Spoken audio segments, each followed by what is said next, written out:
Thanks for joining us for Issues and Answers. I'm Ian Boyne. This is a week for GSAT. It's usually a period of tension for both parents and students. It needn't be as much of a time of tension. And in fact, we have with us today the Chief Education Officer, Dr. Grace McLean, and she'll be giving us more information about this important exam and also important advice, how to approach the exam with the best attitudes and how to get the most out of it. We thank you as usual for your company. Dr. McLean, good to have you on the program. So it's a big week for many students, for many parents. What are the critical things to bear in mind? Well, if I could just provide just some general information. We have over 39,000 of our grade 6 students who will be sitting the GSAT in approximately 1,090 centers. We have already dispatched timetables to the schools. We have also started the preparation of our presiding examiners as well as our invigilators, and we expect to have all the papers dispatched and be ready within the centers for our students to sit their exams on Thursday and Friday. And the important things that the parents should look out for, should ensure? Yes, it's very important for the next 3 or so days that our parents and our teachers as well try to keep our students calm. They would have been preparing themselves over the last 3 years.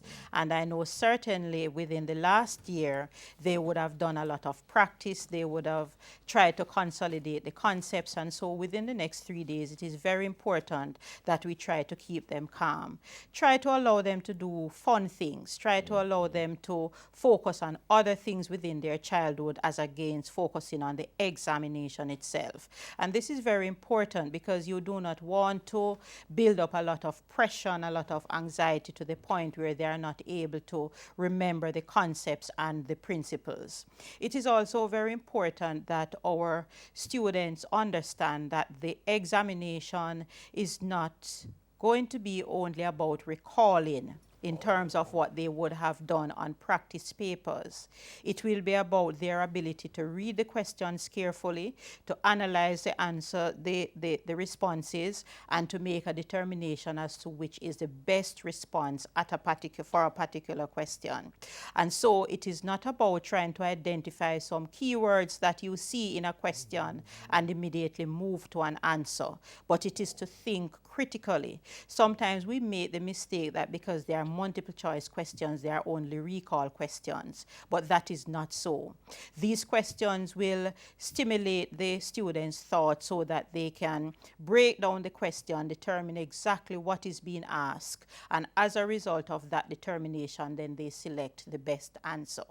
It is also very, very important, Ian, that our students relax as much as possible because they are very young. Sometimes when they see keywords that they would have seen or questions that look similar, they have the tendency to just move to the answer. And once they move to the answer, then they move over to the answer sheet to do the shading. It is critical that they make sure that they match the questions on the question booklet with the answers or the questions on the answer sheet. So for example, science goes from 1 to 60, and you're going to be shading in each question. It's very important that they ensure that question 1 is shaded in the correct bubble for question 1. And that should carry through right through to the 60th question. This can be proved to be very dangerous if a student should miss one question. Let's say you miss question 4 and you place that answer, let's say, in question 5. Then it simply means that it's going to throw off all your questions.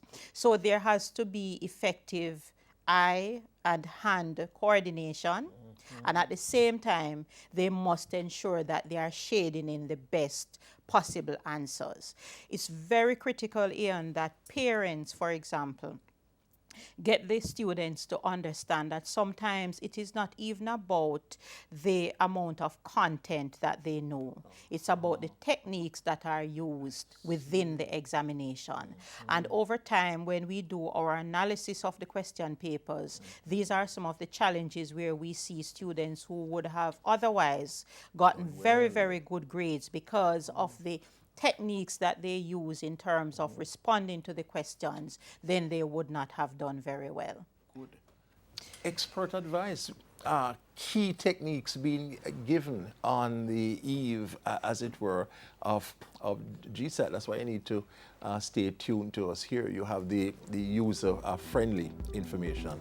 Chief Education Officer Dr. Grace McLean talking to us about the GSAT and helping us to prepare better for it. We take a break, but we'll be right back.